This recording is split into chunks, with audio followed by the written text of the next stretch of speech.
In my landscape photography, I only like to use two types of filters: a neutral density filter and a polarizing filter. Sometimes I use them independently, sometimes I like to stack them. So here we are under the Ventura Pier, sunny California. We got these nice wispy clouds rolling by. We got the surf coming in. It's fairly good surf. And I'm going to talk about photographing with a 10-stop ND filter. The effect I'm looking for is how to turn this scene into this. So why do we need a neutral density filter in the first place? Well, the objective is to block enough light or daylight so that our exposure time becomes 15 seconds or beyond, maybe 30 seconds, maybe a minute, all while using a lens wider than 24mm without vignetting. How you do that? Well, recently Lee has created this thing called a big stopper. This makes it pretty easy. You can put it on one of these Lee mounts, stick it on the front of your lens, and you're good to go. However, before this came out, I used a concoction of glass filters. I used a Hoya 8-stop combined with a Hoya 4-stop, and in some cases combined with a polarizing filter. Alright, so what's the problem with using the 3-filter stack? Well, it vignetted like crazy.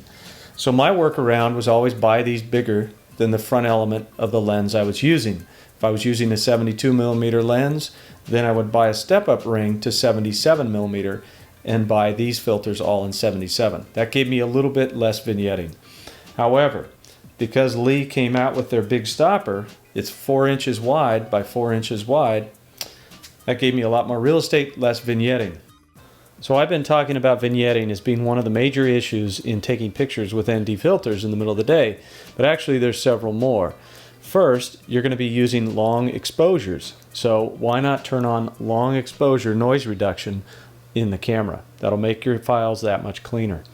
Second of all, you've got this issue of light leak, and on the Nikons there's a little curtain in the viewfinder. You're going to want to close that because that'll let light down through the eyepiece into the sensor and you could get ghosting. This doesn't look very good. And number 3, you're going to get a color cast, and that's because the big stopper is blocking all kinds of light, but it's allowing UV light to come through, and that turns the picture file blue. That's easily corrected in post. And issue number 4 is composition. After all, how are you going to be able to see through those dark filters? Some cameras actually allow you to see through the big stopper filter with live view, and then you can compose, check your focus, do everything the way you normally would with your aperture wide open. Speaking of aperture wide open, let's talk about calculating the exposure. First of all, you can use the little cheat sheet that Lee gives you with the filter. But if you want to use the manual meter, here's something to remember. Sunny 16 is basically f16 and your shutter speed matches your ISO. So at f16 in the middle of the day, you've got your ISO set to 100. Your shutter speed is 1/100th of a second. So with the 10-stop ND filter, you've got a 50th, 25th, 15th, 8th, quarter, half, 1 second, 2 seconds, 4 seconds, 8-second exposure. Now, if you want to get to a minute, you can change your aperture to f22. That gets you to 15 seconds. You can lower your ISO to 50. That gets you to 30 seconds. And then, on top of that, or one in place of the other, you can put a polarizing filter. That's usually worth about 1.5 to 2 stops.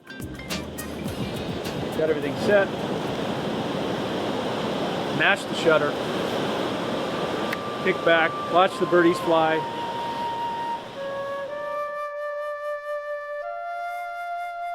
So you might be wondering, why even bother with all these filters to make long exposures? Well, the truth is, I find it quite fascinating to watch what happens to a moving cloud or water over the course of 15 seconds, 30 seconds, even a minute, and see how that changes the look and feel of an image so drastically. It's for this reason that I keep it in my landscape photographer's bag of tricks.